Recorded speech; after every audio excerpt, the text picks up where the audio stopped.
Hi guys, welcome to Lady Electronics Repair.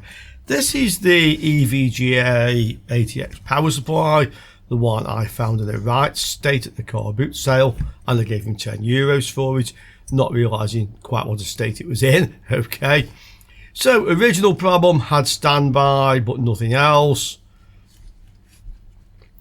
Sorted out as much as I could the problems on this heavily corroded board, replaced what I thought may be faulty, and now I don't have standby either, so it's worse. And the last thing I noticed was that there is a track down in there. I had to unsolder the MOSFET to see the track, and it's behind the MOSFET. You can probably see, in fact I'm sure you can see, that's one end of the track, that's the other end. And I think this was just corroded, it's not blown up, the standby was working, and in cleaning it, it just got worse. So I then went on to say, well, to be honest, there's quite a lot of corrosion in this area, and the only way I can see we can get into this would be to remove, this is the PFC I would say, switching transistors, and probably these transformers as well, so we can get in there. And I may even have to take this thing off. So there was much debate about whether I should or I shouldn't, and this is one of these things I kind of pick up occasionally when I feel like it, just to see if we can get any further with it. So I've now got the C470 soldering iron. I was kind of waiting for that. It's more suited to big heavy work like this. So let's see if we can remove these large parts and have a good look at what we have down in here.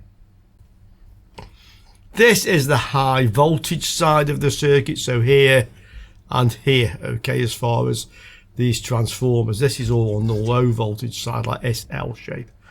Right. So first of all, can we get this off? Well, there are at least two devices bolted to it,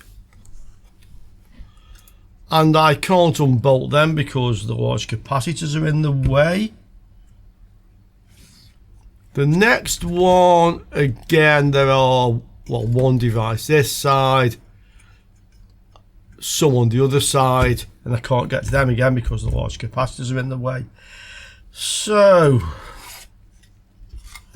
it may be easiest, in actual fact, to unsolder these two big capacitors, and then we can get a better look at what we have. Yeah, and these should be the easiest thing to remove. This has been sitting on one side for quite some time now, weeks, but you know, basic safety check, and it's okay. Let's get these capacitors out with this big chunky thing that I bought, or rather, actually this was an AliExpress review sample. Always transparent on this channel, guys. Okay, so let's see. A bit of flux may help. This is taking a little while to warm up.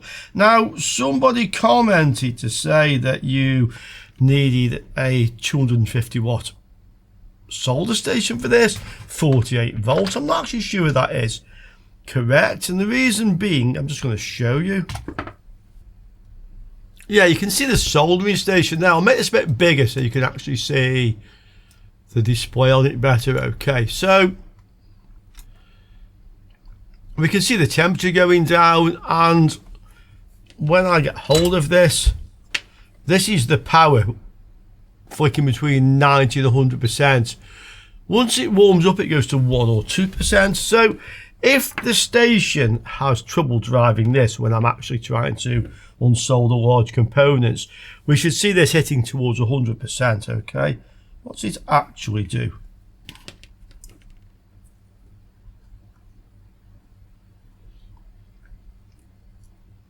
It's on a very low percentage. Yeah, you can see that.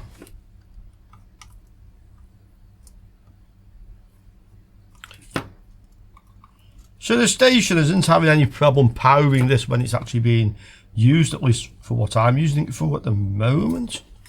Can we These are very tight. I'm not sure we can get any kind of like leverage on here to get them out. Let's see.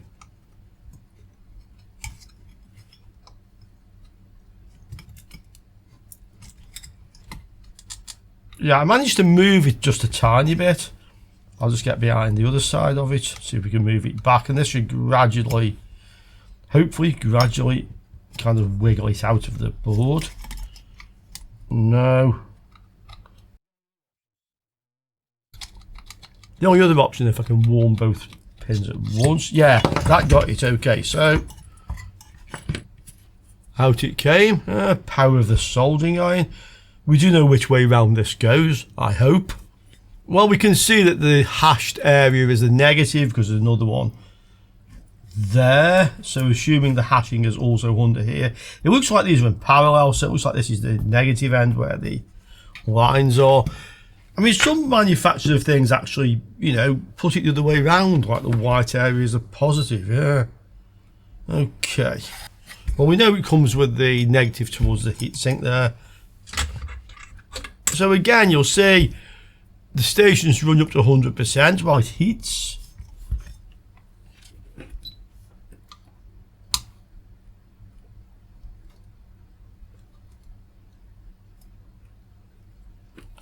But very low wattage while it's being used, at least on here. Okay, again, same trick. We'll try and heat both sides at the same time. Yeah, out it came. Easy. Okay. Again, negative towards that heatsink. So we know the dashed lines is negative. Okay. I still can't easily get down there. I'd like to unbolt the devices. If I can do so, then I should be able to get into here quite easily. Same with this one, there's 3 more devices down there. Okay.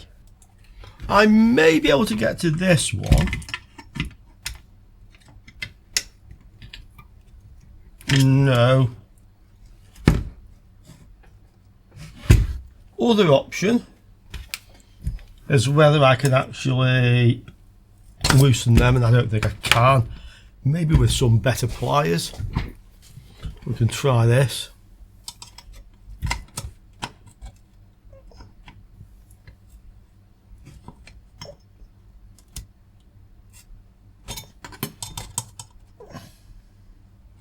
Yeah, looks like that's coming.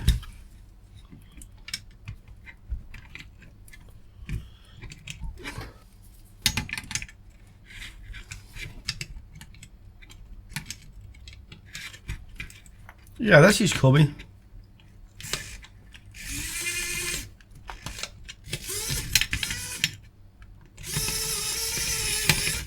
Not easily, but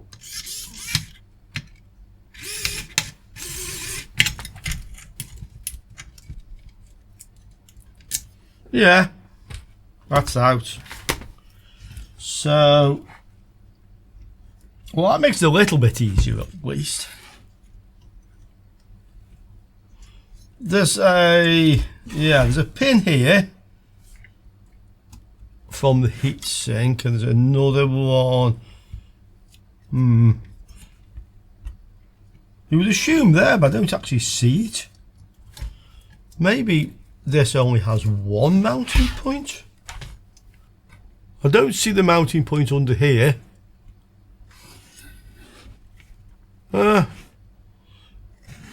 That's that bit of wire. Actually, I don't. Okay.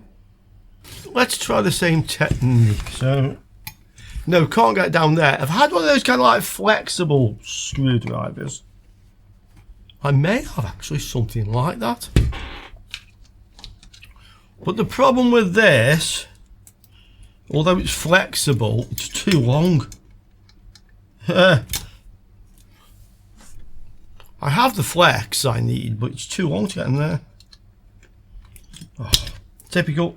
I could try just unsoldering it, including the devices and the heatsink, get some hot air on it, enough, probably do it actually, but this technique does appear to be working. And this one I got a bit lucky because the gap in the heatsink is just the right place to get a narrow screwdriver like this in. It's just a flat blade, but it's doing the job okay. So in that case I got lucky. I doubt that was via design, okay. Otherwise he would have positioned them all like that. Okay, so this should come off easily now. This is where I think a higher wattage station would help. It'll heat up faster.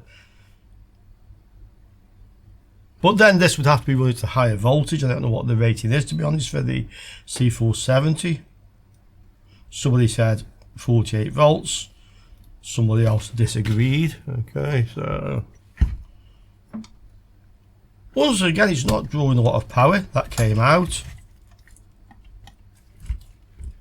And I still can't see what's holding the other end in. Oh, there's a mounting point and it's here. No, that's where the wire is. It's further in. That must be it there. Okay. Just close to the transistor, so I kind of mistook it for a transistor leg. That must be it. Again, not drawing much power.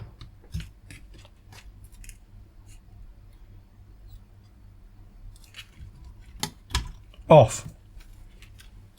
So there's our heatsink.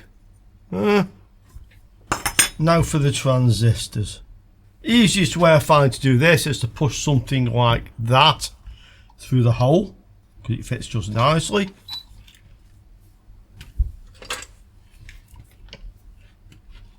Add solder to all 3 pins and then just pull it out.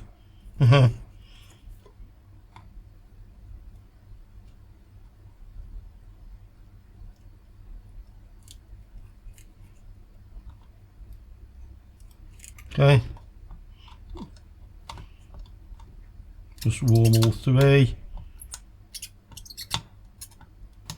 Yeah, it's coming. There. Not much force needed. Okay. I think what I'll do with these, I'll put them back onto the heatsink so I know which one goes where. Yeah. So this came off this way round. So this is the one nearest this end. Like so. Okay. You can try adding a bit of flux as well when you're doing this. It certainly won't do any harm. Okay.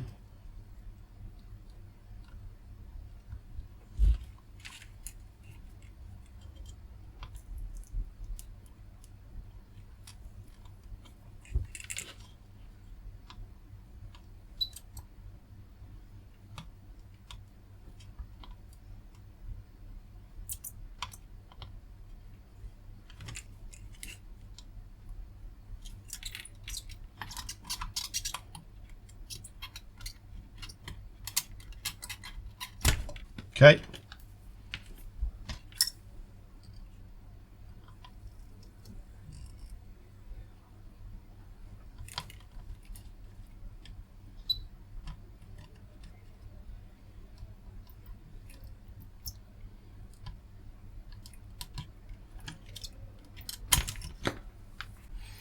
And there we have them. So in fact they're all the same device anyway.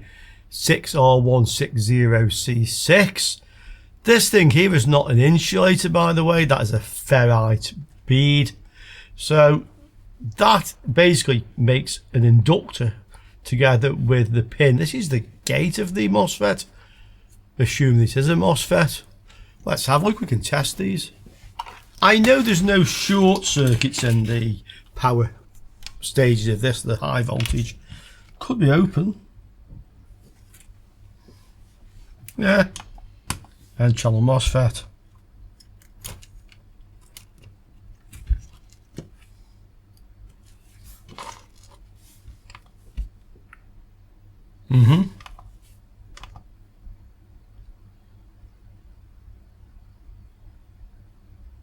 Oh. Interesting. Is it just bad connection?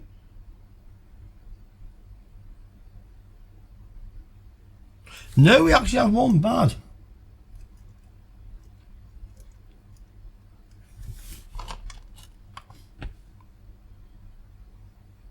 No, it's good. I thought it would be good. Okay, just bad connection. Interesting, because I think this is the PFC. It would make sense that this is the PFC here. I think that's just, yeah, solder sticking out of there that got left behind when I pulled them out.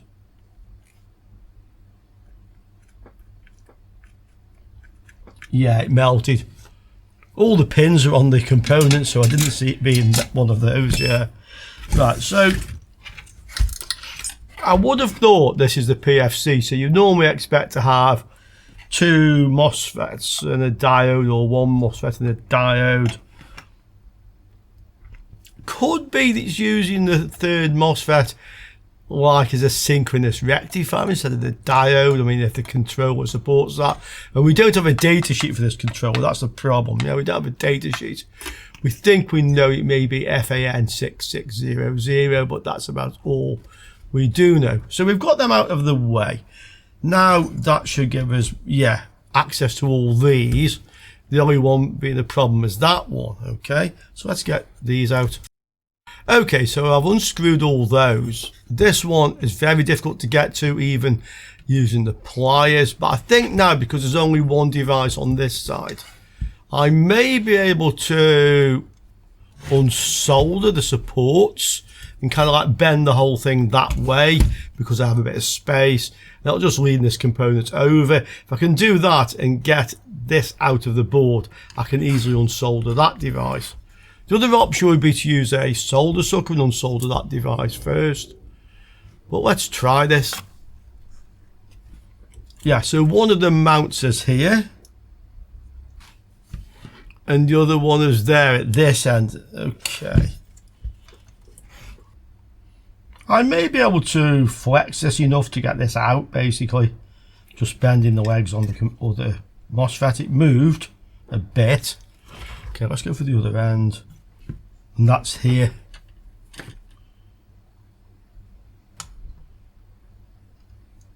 See if I can actually flex it a little bit.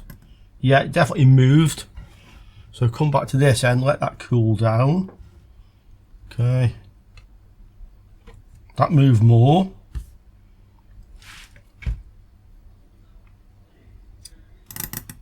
You can hear it creaking, yeah?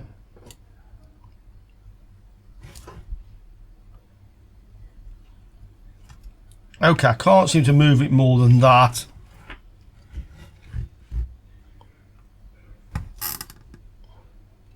Let's see what we've got. Well, it's kind of lifted up a fair bit, you can see that. Let's try heating the 3 pins of the device and kind of like bending this back this way. Okay, see if this helps. Otherwise we'll try and unsolder this.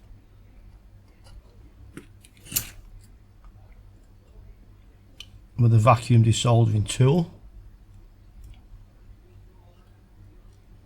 Okay, so let's see if just get this to melt.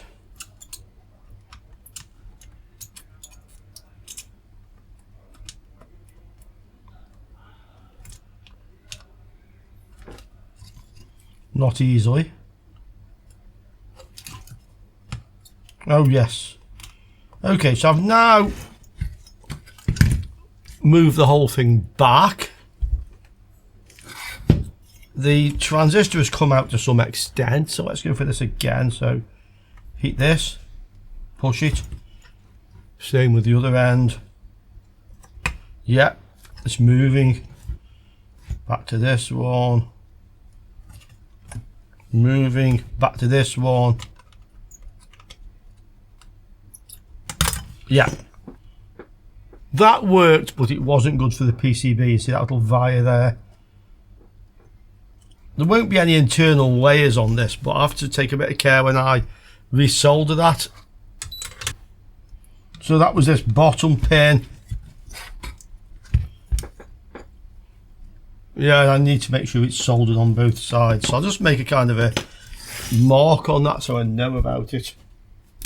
Which is this one. Okay. I think the reason that came out was because of the corrosion here. More than anything else. Let's just clean those holes.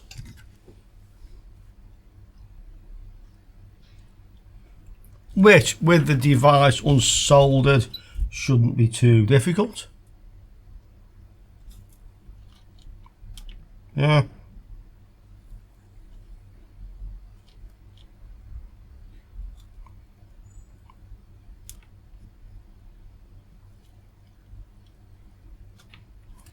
I'm interested to see if there are any tracks on this side of the board. I don't think there will be, because again the wire wouldn't have pulled out easily if there was a track, or it would have like kind of ripped the track and left it sticking up. Yeah, there wasn't any track on that side, so it's not going to cause a problem. And we can see again more of the corrosion that we faced with. Okay, so now we need to unsolder these three transistors. That should be quite easy, the same as I did the other ones.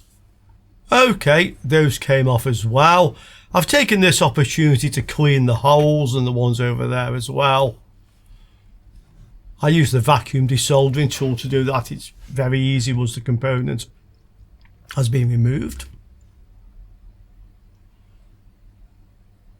Let's have a look at these devices.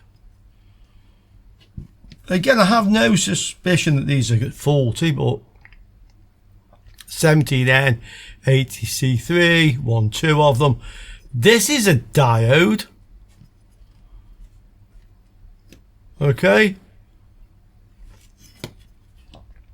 And another device on the other side there, CFF03N8. That's the one I thought I might have damaged, but in fact there's no connection on the other side of the board there, so no problem with the wire. Good one. Good one.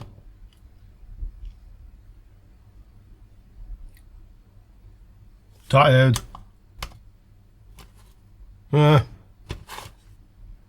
Quite a high value for a voltage drop on the diode, that. Almost like it's a high wattage Zener, but I don't think it would be.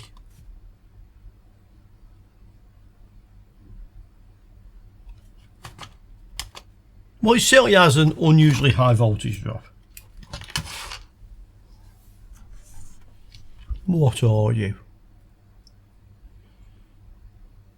SCS308AP. Well, I'll look in a minute. This one. MOSFET. Here's the datasheet. SCS308AP, a Schottky barrier diode. In fact, a SiC Schottky barrier diode. I don't know if that means it's poorly ill, if it means it's really good, depending on the age of the person who said the word sick, or if it's like the other meaning of sick, which is like you often see in brackets where it's in some sentence that somebody stupid said something like wrong in, and a newspaper or magazine is reporting and quoting what they said. Sick. Yeah. So three meanings of sick, or it could be some sort of the type of barrier. You know, it's like silicon and carbon. Doesn't make a lot of sense to me particularly, but you guys down there. This says it has a forward voltage drop, 1.35 volts, but that's at 8 amps. 25C, 1.44, so it goes up with temperature, 8 amps. Yeah. Looking at the graph, it doesn't start to conduct till sometime, well, where I was reading it. Yeah, so quite a high forward voltage drop. That is a very unusual Schottky diode, in my opinion, guys. Yeah, but it would suggest it's okay. And then we have the PCB. So we can see now where some of the damage is on this. Actually, I didn't unsolder that one. That's the chip, which looks like it might be damaged. And I think it's FAN6600. I can't find the data sheet. Whether I can find a replacement, not sure. I didn't really look. That's just the point where the heatsink solders in, but we see bad corrosion here, and a load of those go underneath this transformer, come out the other side, some go out that way. We've no idea of the condition of that, so that's going to have to come out, guys. Yeah, I might get away with this one because the standby was actually working. This relay, well, it doesn't look so bad down here. This shorts out the NTC when it powers up, I would say. If it comes out easily, let's get it out and we can have a look around there as well, because there is corrosion in this area. That one, well, it can't be as difficult as this one, I think, so maybe we get them all out. This one, 1, 2, 3, 4, 5, 6, 7 pins on that side. And we can see 1, 2, 3, 4, 5, 6, 7. And on the other side,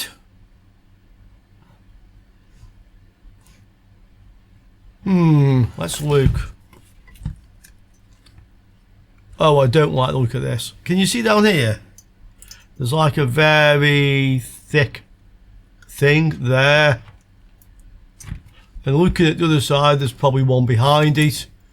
Yeah, I think there is one behind it, you know. Kind of there. So it looks like there's only one secondary on this. And then it must be using voltage regulators or buck converters to generate the other rails, which is what I think I can see on this. So the output from the transformer is there. So on the plus side, there's only 2 connections. That might be another one. I haven't really looked what's there, to be honest. So as I say, plus side there's only 2. Minus side, they don't look like they're going to be very easy to unsolder. Those don't look nice at all.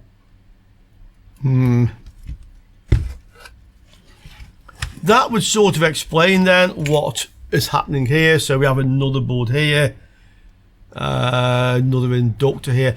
I would say that this has got a 12 volts output, and then it's generating the 3.3 and 5 from there. Yeah. Okay. So first time I've seen one. I know that some high-powered, more modern ATXs are all like that, and I say we have one. Okay. So if I can unsolder this side of the transformer, the primary side, with the vacuum tool, I can probably get the other side off with hot air. But I've got a feeling this one is going to be a pain in the butt. Let's see. Hopefully this one shouldn't be so difficult. So this is the transformer. You see the primary, the auxiliary winding, and the secondary, which is just one winding, 2 connections in parallel basically. So if we add a bit of leaded solder,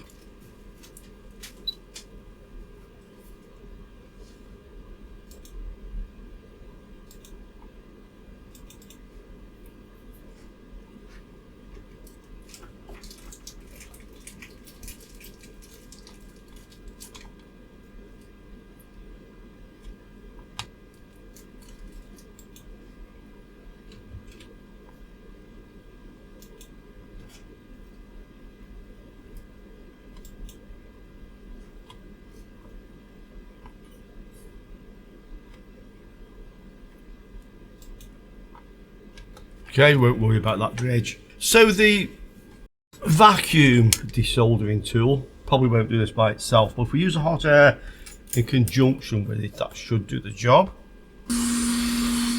Warm the area up a bit. Okay. Get on there, warm it, desolder.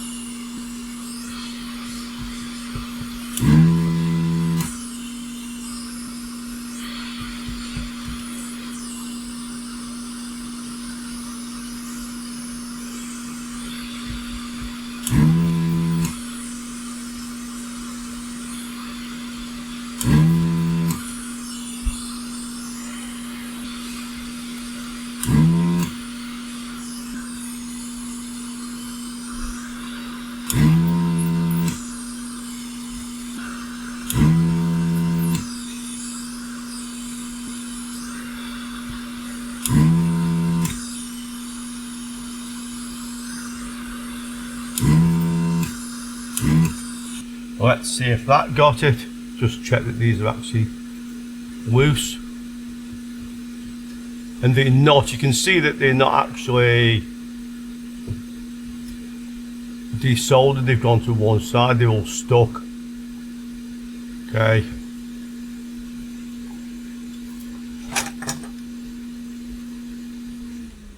That one's loose.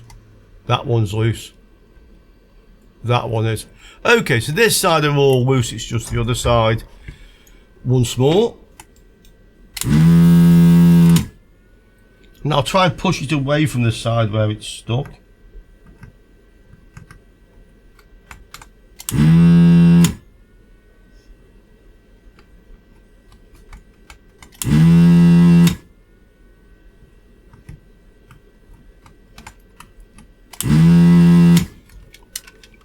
So that's loose. It's always, in fact, it's falling out. Can you see that's actually falling out of the board now? Probably. Yeah. So that came out really nicely. And there were some tracks going under that way actually. So it's a good thing that we removed that. Right, let's try the bigger one. This is going to be more fun, of course. So, same technique. This time I'll just actually warm it first before adding some leaded solder.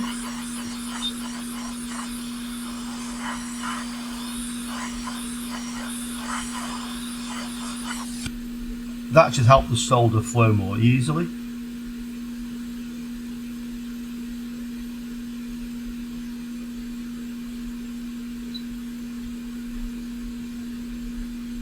Yes, definitely did.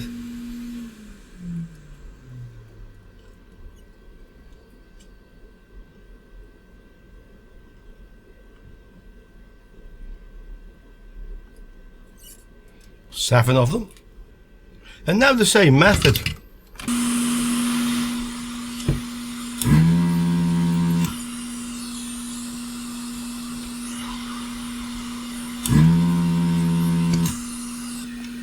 I'll just make sure this is clear. It's best to just run the cleaner through it before it clogs.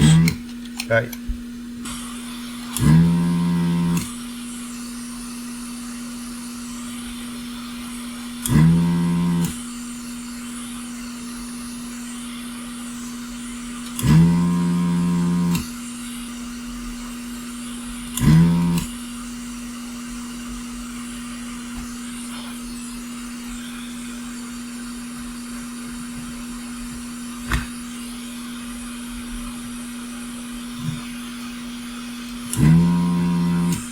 Okay, this one was proving difficult. It looks like the pin's actually bent. Yeah, so coming from an angle, straight it up. Okay, and this one I think didn't go very well. Right, let's have a look.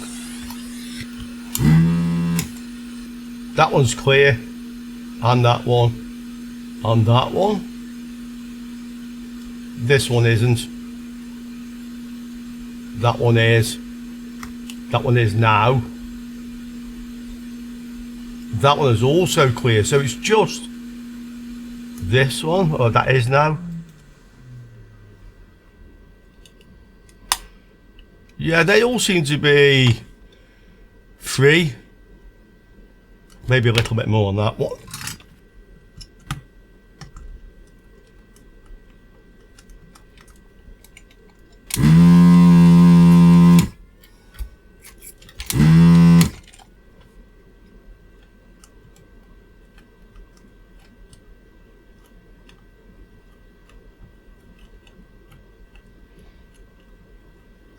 Yeah, I think we can see that this one is actually going to come quite easily from this side. I'm thinking that these are probably a bit flexible. Let's see. So, yeah, that's completely free on this side. So now it's the other two. Are there any more connections down there? This is a good question. I don't think so, because you see the plastic former is all wobbling here. So it's getting those two unsoldered now is a problem. I think if we, let's see. Yeah, we can get the soldering iron in between these two and heat them both at the same time. We can get some hot air, and if we're lucky, this might fall out under its own weight. So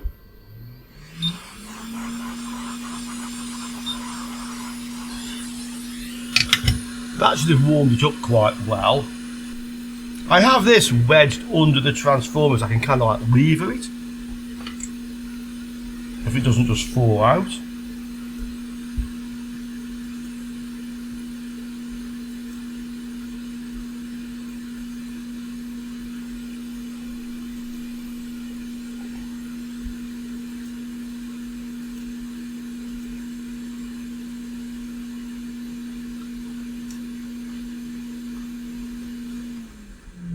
Okay.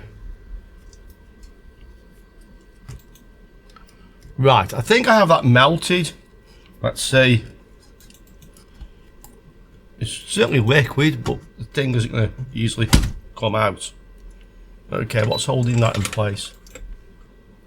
I'll try putting some pressure on from a different angle. So I've actually wedged this in this way this time. We'll try the same thing again.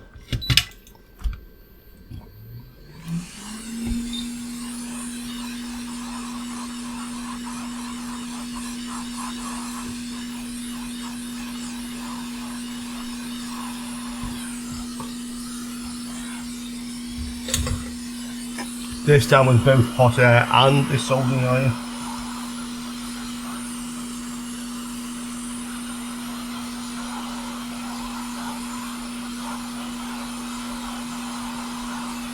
Once again, it's flowing freely.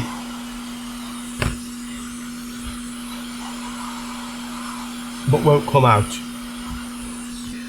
That suggests there's something else holding this in. Well, from what I can see, it's now kind of like at an angle. I think I can see another pin. Yeah, you see that one there? There's a pin there. I need to unsolder that. And there's probably two, if you can see. So, I'd say these two.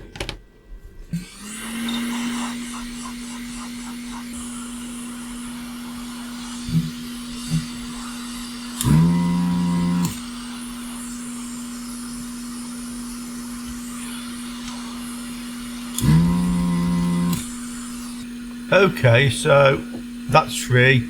That's three. It's possible. Let's see, there might be one at this end. Maybe there. Let's have a quick look if the transformer goes that far. No, it doesn't go that far. Okay, so let's try this again now.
Still doesn't want to come. Well, those have gone in a lot, so obviously they are free. You can see it moves. So this has definitely moved. And we can see down there now, so this is coming out. It's just a matter of effectively getting enough pressure to pull it out while I'm heating it. I don't think there's anything else holding this in. Yeah, okay. Let's try levering it from this end. And I'll add some more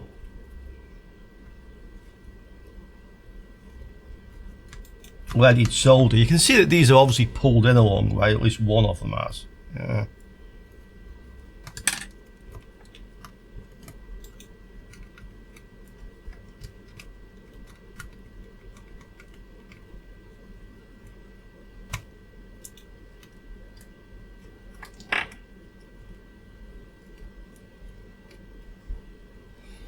This is probably one of those jobs where you need 3 hands. You need somebody to hold the hot air. You need to heat this with a soldering iron, and you need to put some pressure on the thing to get it out of the board all at the same time. Yeah.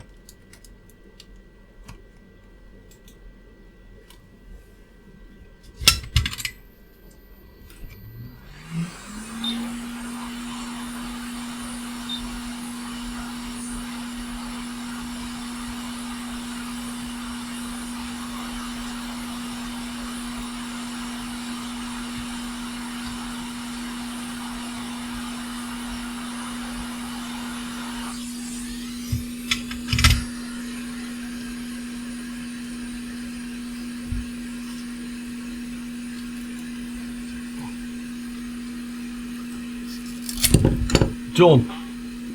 Did we do it without damaging anything?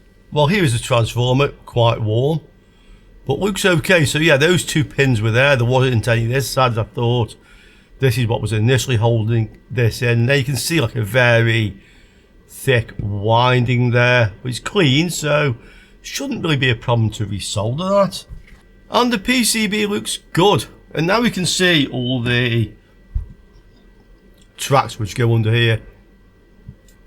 I think getting this board off would be difficult and hopefully unnecessary, because this is all low voltage.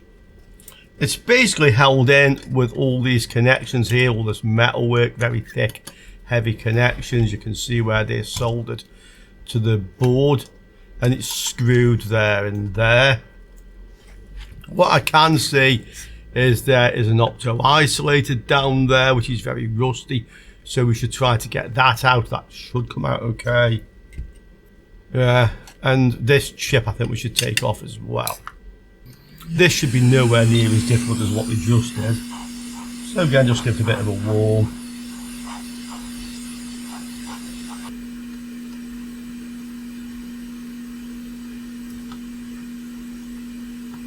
Bit of solder.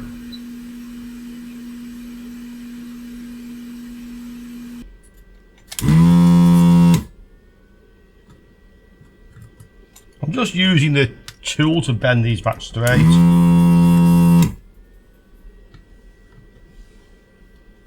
Yeah. That's a bit close to that thing. Okay. See if that comes out. Yeah, easy. Well, after I got that transformer out in one piece without damaging anything, a leg snapped off on this one. We should be able to find some opto isolators. If it's really a problem, no, it's not. 817B, that's a fairly standard marking, not the first one. So I probably even have those, so that isn't a problem. I mean, there's enough of a pin left on there that you could actually solder to it and repair this one and then test it, but we don't have to. And the last thing then is this IC. And again, the vacuum tool. I normally don't add flux because it tends to clog up, but I'm going to put a bit of flux on to make it easier to add some leaded solder to this. Okay. Again, I'll give the general area a bit of a warm.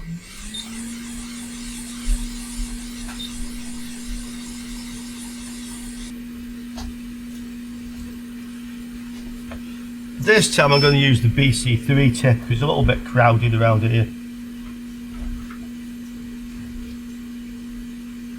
I think it's a good idea just to make a note of the markings of these, yeah, in case something horrible happens, so we know what they are at least. Let's start on this end anyway.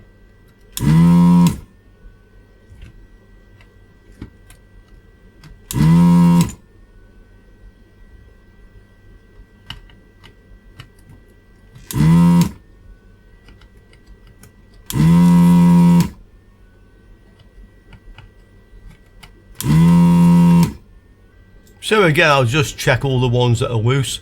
That end one isn't.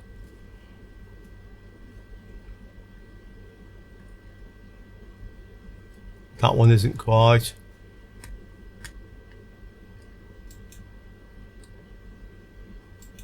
That one is. So the one that isn't, Add a little bit of fresh solder.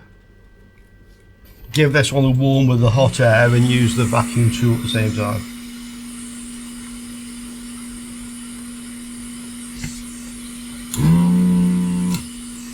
And now it's loose.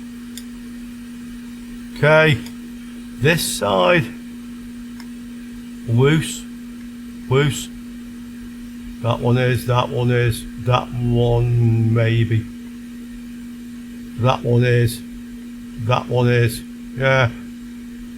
That one's stuck now, it's free now. They look like they're free, let's have a look. So gently.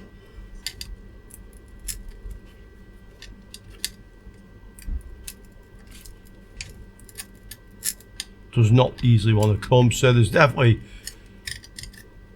some of these that are not unsoldered properly.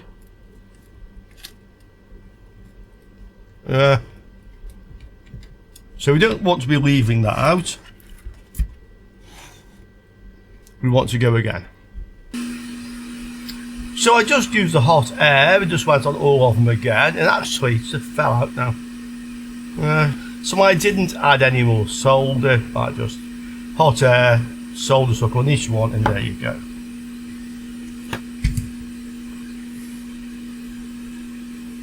And now it's out. It's very hot, but it's going to come out. We should now be able to clean all the corrosion from this area. It's much easier to do if you actually unsolder the chip. I will also see if I can get another one of these. I don't really suspect it's faulty, I do suspect it's very hot. Okay. Let's ask the AI. I'm looking for a replacement for this IC. It seems to have cropped the picture itself. Let's just send it. No, it's all there.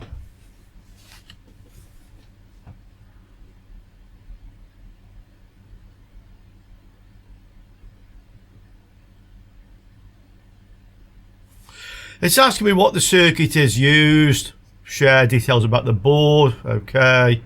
Check the PCB silkscreen and service manual. Okay, so I don't have a schematic. It is from an ATX PSU. It's an EVGA 1000 GQ. It is from the high voltage side, probably PWM, okay, and maybe combined FC. The PSU has both bulk electrolytics in parallel. This is important, by the way, in parallel, so I don't think it is a resonant LLC. That's the type of circuit we normally have in an ATX, where we have two large electrolytic capacitors in series. Okay, and I'll say this is the, no, in fact, no, I'll ask you that first. I'll just stick with that. The more information you give this, the better. It kind of like, it's like reflects your own knowledge is a good way of putting it, but it's very good at finding data sets and information. Okay, so what do we have? Oh, here we go. So in the EVGA 1000 G5, mine's a GQ, but it's similar. Yeah, GQ. It's listed as FSP 6600 IC. It's highly likely it's the same, okay, as that one. So you're saying use a data sheet for the FSP 6600 with your board layout. Check whether the PFC section, PWM outputs. Yeah, so what it's kind of saying is, find the data sheet for that. I'll ask it for the data sheet for this, actually. and then have a look to see, because we know where the MOSFETs are, we know where the PFC is, and see if they effectively, like the gate of the MOSFET connects to the relevant pins you would expect. Yeah, reach out on forums, post on repair communities. So it's giving me a likely match. Can't you give me data sheet for, no, it didn't copy, FSP 6600. And now it says it couldn't find it. Okay. Mentions Tom's Hardware, Tech Power Up. Note the IC appears in many supplies, but no documentation. Contact FS. Yeah, I think they won't really probably tell me. Okay, so it doesn't know exactly. It thinks it knows what it might be. Would you like to help find contact information? We can always come back to this, you know. Sure. It's got the address for them. The white paper tells you basically what it does. Sounds right. Active clamp design. Okay. So it doesn't really, well, obviously there isn't a public data sheet, so it can't really help me. Okay, and it's asking me if you would like it to help drafting an email. Okay, I'm going to send you a picture of where it fits on the board. Helpful. Oh, it gives me the main board G1GQ. Okay, CU1, same 18 pin dip. I thought it was 20 pin. It is 20 pin. I'll just tell it that, I won't bother read the rest. It is 20 pin dip.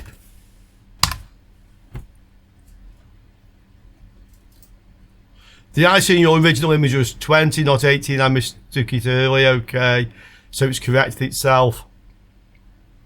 Yeah, you got to replace it with the same part salvage from an identical PCB, basically, or salvage one. Okay.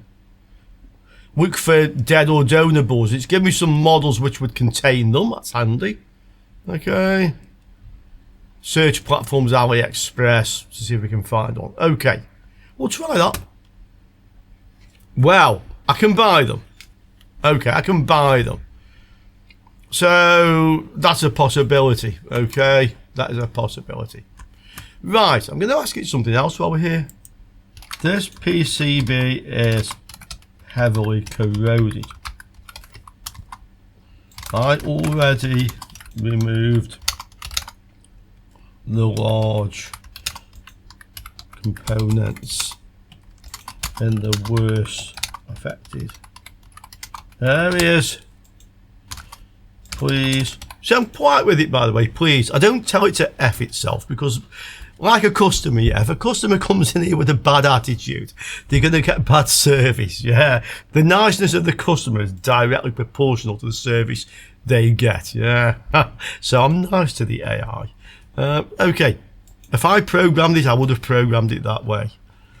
So, oh, OCB. I bet you would know I meant PCB. He's very good at misspellings, but let's just fix that. The PCB is heavily corroded. I already removed the large components in the worst affected areas. Please recommend ways to repair this corrosion. Okay, and I'll send you a picture. That one. Okay. Isopropyl alcohol. Soft bristle brush. Flood the area with IPA, gently scrub with a brush. Soak cotton swabs in IPA, scrub white salt residues. Use a scraper carefully on hardened corrosion chunks. Dry it with air or let it evaporate. Ultrasonic clean it if the board is fully depopulated and you're experienced with it. After cleaning, inspect for lifted or missing parts, broken or thin traces, burnt wires, discolored fiberglass, pitted copper. Use a multimeter in continuity mode. Probe between known connection points from schematics I don't have, but okay, I don't have similar. But there again, it's given me some good advice. Tells me how to repair any trace or pads that are damaged. Apply solder mask to repair, repaint. Yeah, okay. Or coat with conformal coating. Okay. Inspect under magnifications, check continuity, repopulate, and use a variacle series light bulb to test. Okay. Don't power the board until the corrosion is cleared. Well, it's been powered. Okay. Don't aggressively scrape. So, if you have access to hot air, digital microscope, multi-layer continuity tester. Oh, what was that? Let's see. Would you like a visual trace map for this board based on markings? Okay. I'm going to ask him what that thing is.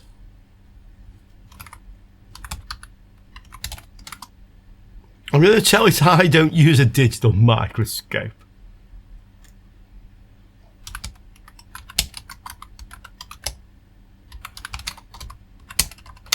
I value my depth perception. Okay. And what is a that? Plus camera. That's why it's trinocular. You're well equipped trinocular, depth perception is perfect, okay. Already better than most labs, so thank you. Multi-layer continuity tester is not a specific device. Yeah.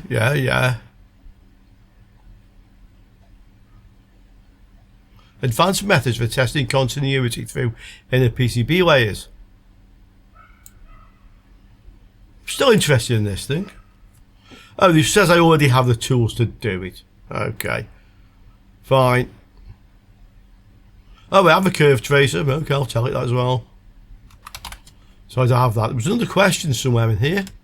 Where was it? Visual trace map.